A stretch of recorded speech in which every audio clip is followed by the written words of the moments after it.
Hi, everyone.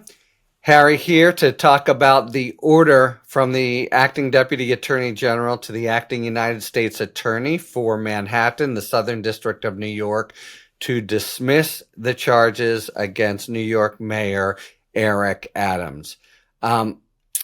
Let me just start and say, from the point of view of a long-time employee in the Department of Justice and an even longer admirer and student of their work, this is a fucking scandal. Let me just cut to the chase.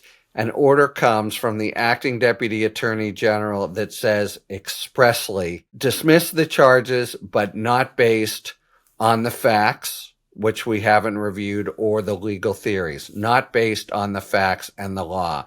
That's just anathema to any good prosecutor. You hear again and again and again, we only rely on the facts and the law.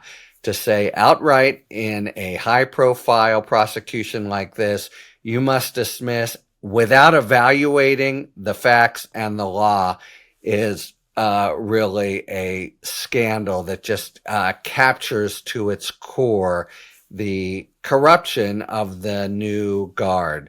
So what is happening here? There's some attempt to make a really ridiculous pretext that this is because they need Adams's help in their ferreting out of unlawful immigration. That's completely bogus. What's going on here is the political strike at the Department of Justice by Trump, wanting to say it's not just me. This is such a deeply politicized department. They go after political officials unfairly on both sides of the aisle.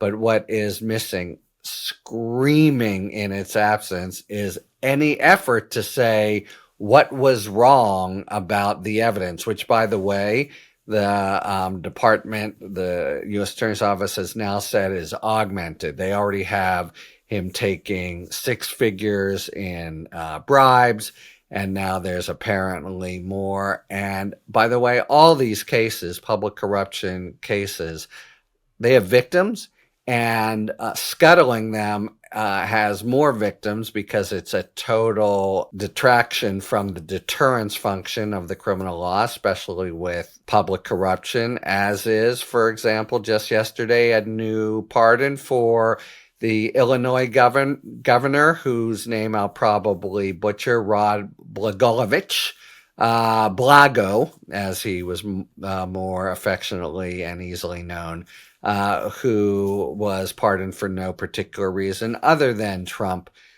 seems to like the idea that the DOJ is politicizing prosecutions. It's an absolute outrageous charge, requires some kind of evidence to come forward, and they've never even attempted to provide it. Pam Bondi comes into the job a couple days ago. Her first memo says this era of basically politicized prosecution is over today.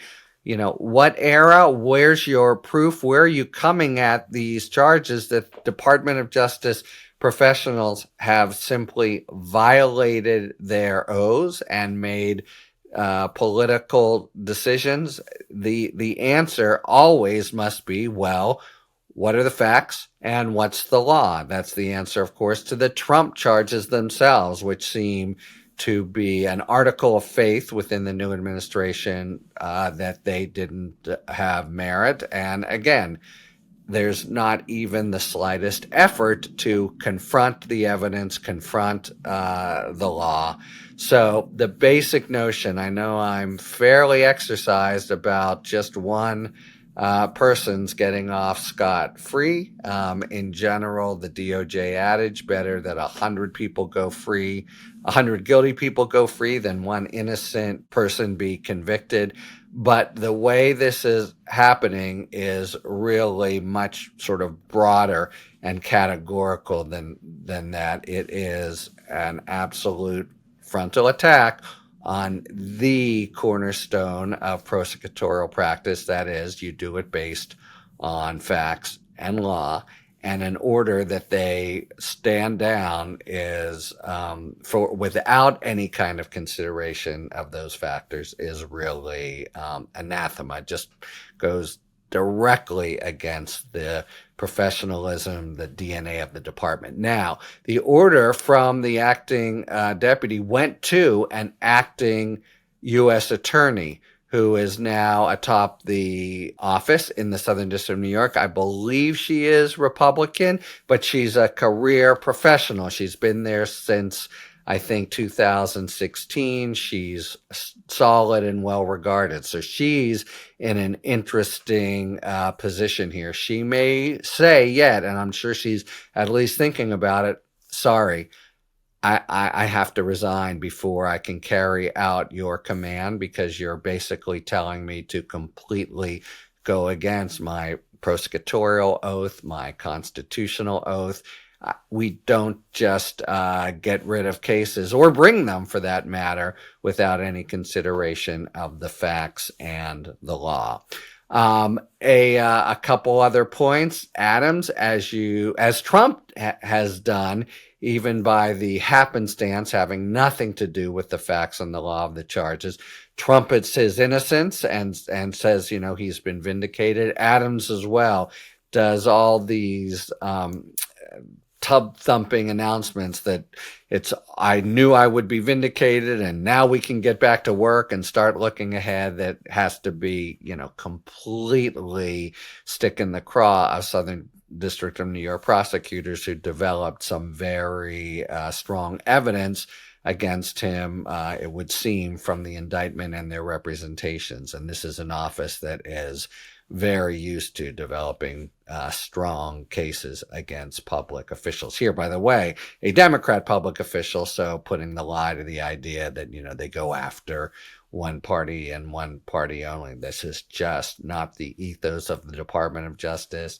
And it's just not the ethos to dismiss without any consideration of facts or law. One other nice little detail here from the acting deputy attorney general is ordered it dismissed without prejudice. That means they can revive it anytime. That means the mayor of New York is completely in the palm of Donald Trump's hand, because Trump at any moment can snap his fingers, and he would if he's displeased with Adams' conduct. So now he absolutely has him just where he wants him. Note that this is the very argument Trump made in arguing to dismiss the New York indictments, that he would be, have the sword of Damocles over his head. Well, this is much worse. He's got the tight fist of Trump around his neck. And we know that Trump wouldn't hesitate to use it. So this is really corrupt, top to bottom, and most particularly in just the betrayal of the DOJ credo, the total first, last, and every page of the operating manual, such as it is. You bring cases based on facts and law. You dismiss cases based on facts and law. There a few odd kinds of allowances for very sick prisoners or something like that. But when you're talking about this sort of determination, it's about the facts and it's about the law. And the doing it flagrantly without even considering it, actually putting out on paper, didn't even think about facts and law, is anathema. A really dark day in the Department of Justice, and we'll see how the acting U.S. attorney in New York responds. Talk to you later. Thanks for tuning in. If you enjoyed this video and other Talking Feds content, please take a second to like and subscribe. Talk to you later.